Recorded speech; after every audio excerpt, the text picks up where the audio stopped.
Alright, what's up? Today I'm going to show you how to build this racing whip right here that can fly like this.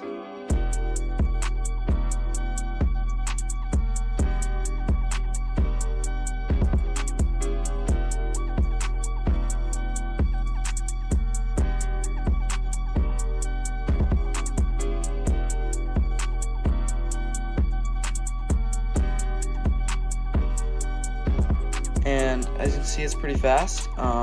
It's a pretty cool whoop. I've been enjoying flying it for the past couple days, and before that I had a similar version that I really enjoyed. This is the whoop that I flew in my last video and the one that I've been doing my race scout videos with. And so I thought I'd just show you guys how to build it. So let's go straight to the building now.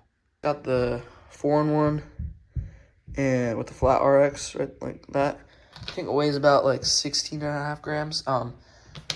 I normally was using these BetaFPV motors, but I think I didn't know if I had killed the ESC or a motor, so I swapped out the motors, and it turns out I killed an ESC. I'm replacing it with the new 5-in-1 from BetaFPV. This is the Air 5-in-1. But yeah, we're gonna be swapping out everything on this and replacing the motors with the BetaFPV 702 SE ones. These ones are, I think they're the lightest motors on the market. There we go. Okay, so here's my current whoop. 5-in-1 here. First thing I'm going to do is I'm going to get the pigtail all prepped and peel off the little rubber piece on the back here. It's pretty easy. Just comes right off. And then what you can do after that is you can grab some wire cutters and you can just kind of snip right around the edges here. So you got to be careful because there's the wire right there. I usually just cut like the corners first, and then after that I kind of get it.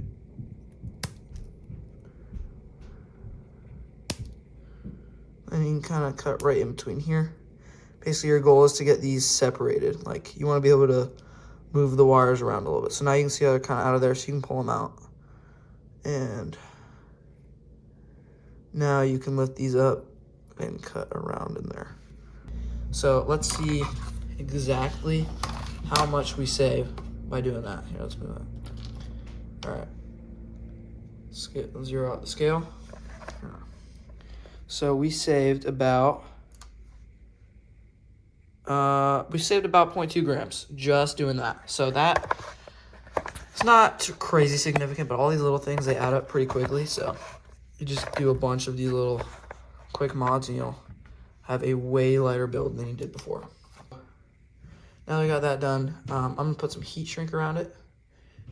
All right, so I have some heat shrink here. Let's grab our wire cutters. You can just kind of slide it on the back like this.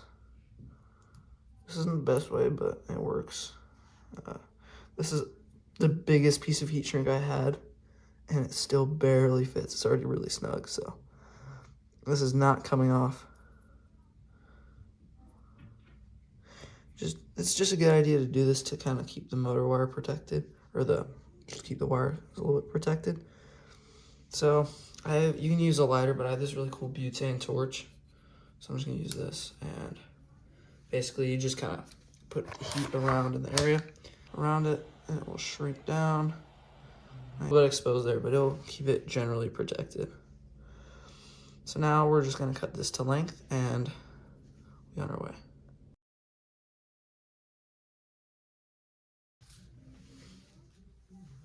All right, so we're gonna take our frame and we're gonna throw in the AIO. Let's see,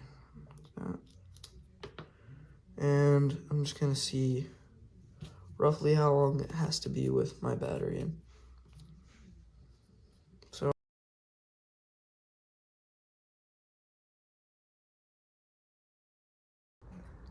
all right, so I'm actually stupid and I soldered it to the side of the board.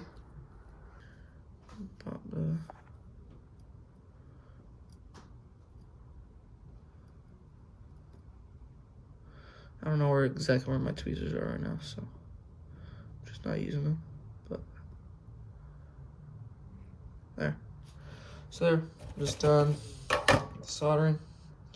It's not perfect, but whatever. It looks decent. And I'm gonna throw in the little rubber gummies and Yeah, let's go grab. So we're gonna grab them out of this box here. You can kind of pinch it, put it in a little bit, and then you pinch the other end. And it kind of just comes through. All right, so just got all the gummies in, and now what we're gonna do is we're gonna solder up the motors.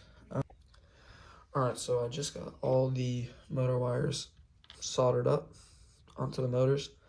Now I'm just gonna trim these to the length. You can see the 5/1 in there nicely. So we're gonna measure out the first motor wire. This one's probably way too long, but basically you can just have it sit there, and it's easier with tweezers, but see how long, and you want a little bit of slack it takes to touch the pads right there, and that's pretty much it. So I'm just gonna tin all the solder pads here for the motors.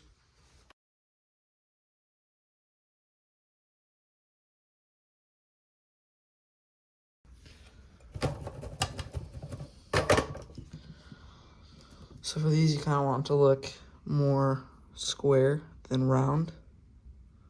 These two are kind of round at the very edge, so I might kind of just touch it with the soldering iron. But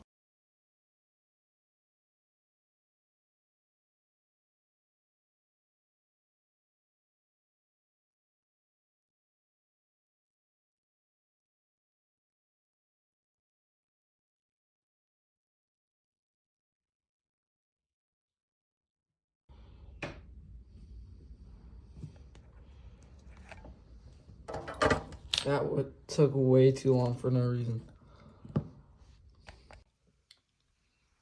All right, so I'm gonna do one more quick modification. I'm gonna modify the antenna here. So there's a way to, so right now it's a dipole antenna, but there's an easy way. You don't have to measure anything out. You can just make it a lot lighter and make it a monopole antenna. So all you need is an X-Acto knife. Take this and you're just gonna cut the heat shrink. Get that off.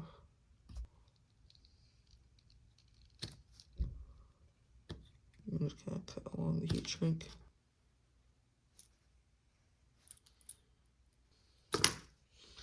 So after you get it like this, there's just a little piece of solder on top. That's holding the little dipole part. So you can just get a helping hand like this. Pinch it. And all you gotta do is kind of pull on the bottom a little bit. Then touch the soldering iron right here. Let it heat up.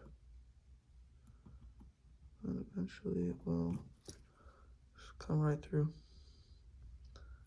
Get rid of that solder too. So now you have just a basic monopole antenna. Don't touch this because it gets really hot, obviously because of the soldering iron. You can see it actually melted the rubber here. All right, so all the motors are soldered up. I made these pretty much as short as possible. So when they get into the bottom, I kind of have to push down a little bit on the top to bend the wire, to curve it a little bit. If you don't do that, then they're not going to reach if you cut them to the length of mine. I didn't really measure anything. I just kind of eyeballed it.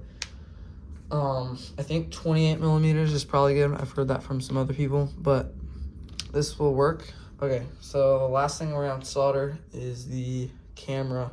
All right, so I ended up soldering the little BetaFPV pigtail, or the BetaFPV plug. I couldn't even see the pads. I literally had no clue.